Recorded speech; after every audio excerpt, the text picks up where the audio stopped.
What's up, guys? Um, I just got done watching a video from Jarhead6. Great channel, check him out. Most of us probably subscribe to him anyway. His video was about the should joining the Marines or the military be mandatory, and he said no way, and I would have to agree with that. There were some comments in there that said, maybe a 2 year stint in the army would be a good thing. Maybe get people to respect their country more, love their country more, uh, get some training, get some, what do you call it? Get focused. The reason I agree with that, with Jarhead on that, is not because of the people, well, partly because of the people that would be mandatorily put in there wouldn't want to be there, so they do a crappy job. Um, I think that's a good reason, but uh, I have another reason why I don't think that is a good idea. Last May, I went to California, or April, May, and I had a family member pass away. Matter of fact, I'll say it now, it was my sister that passed away while we were visiting on vacation, and it was completely unexpected. But her son, my nephew, is 24. He is stationed in South Korea. He is an artillery captain in the Army. He went to Gonzaga for college, didn't really know what he wanted to do, got into ROTC, loved it, and just went straight from college into the Army, did his basic, um, and then was promoted. And I think he's been in 5 or 6 years now.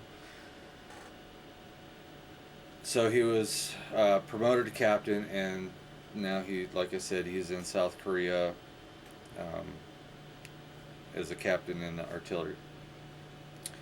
So anyway, he flew back for the day after his mother died, and just to be there with his dad and us, the family. And it was good to see him. I hadn't seen him in 6 years. Last time I saw him, he graduated high school, and uh, grew up to be a very level-headed young man, an honorable kid, and very disciplined. And but he went into the military because he wanted to, because he loved it. He loved the idea of it. So we got to talking, and I was asking him how it was there, in South Korea, because I'm worried about him there. Right now is not a good time to be in South Korea with all the shit going on. I don't think it's a good time to be out of the country with all the shit going on, but whatever. That's his deal. He wants, he'll go where the army sends him, and that's where he's at. So we got to talking about life on base there, and I was joking with him. I'm like, when you were going through basic or even ROTC, because I had seen some videos on YouTube about how they just ream ROTC guys and scream and yell at them and try to break them, and then I assumed that happened through basic, and then also happened on bases. But he said no, it's different. Yes, when he went through ROTC, that was true. He said he got screamed at and belittled and talked down to, and they tried to break him.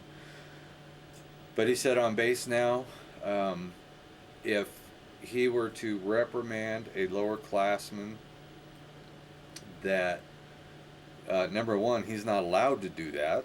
Number two, if he had a very good reason for doing that and started just ripping into a guy, they have these cards that they can pull out if they feel like their feelings are being hurt or they're under stress. I guess they're called stress cards or something like that.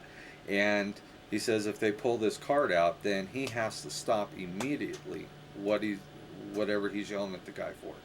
And this is across the board, everybody. So any lower classman being, or anybody at least in the Army, they have these stress cards that they give them. And if you feel like you're under undue stress, or you're being ragged on too hard, or you're getting your feelings hurt or whatever, you can pull this card out and they have to quit immediately. I'm sure there's other repercussions to the person that's being yelled at. If an officer is yelling at you for a damn good reason, you could probably get written up or whatever. I don't know how that works, but I was shocked. I was freaking amazed that basically he called them pussy cards. You know, they're pussy cards. They pull out the pussy card, and you can puss out on getting your ass chewed for a good reason, because you're not comfortable with the situation. You want out of that situation because it's too stressful. And like I said, I was freaking shocked that the military, at least the Army, coming from a captain in the Army, that they have these pussy cards that these guys can break out. And you know, it just made me wonder and looking and going, what is our military turning into? On their behalf, he said, you know, the people that are around him are good people. They're good soldiers. They're just, you know, I guess the few that can pull these cards probably get weeded out pretty quick, or maybe they don't. I don't know. But I mean, if you got to pull out a pussy card so you don't get yelled at, how are you going to handle real freaking stress in a combat situation? If you're being shot at, you can't pull out your pussy card and say, "Stop shooting at me, I don't want to be here." That's not the way that works. So why would they teach these soldiers on base that, or even give these guys that choice on base? You know, if you told a guy from the Vietnam era, from World War II era, from fucking Iran and Iraq wars, that, oh, here's your pussy card. If you don't feel, you know, like you should be getting yelled at, you can pull this card and get out of it. The military in the 60s, 70s, and 80s and 90s, I'm certain those guys fully expected to get freaking yelled at, fully expected to get their ass reamed, and took it and just dealt with it. So, like I said, I was just shocked and freaking amazed that was happening in our military, at least in our Army. I don't know about the Air Force, Marines,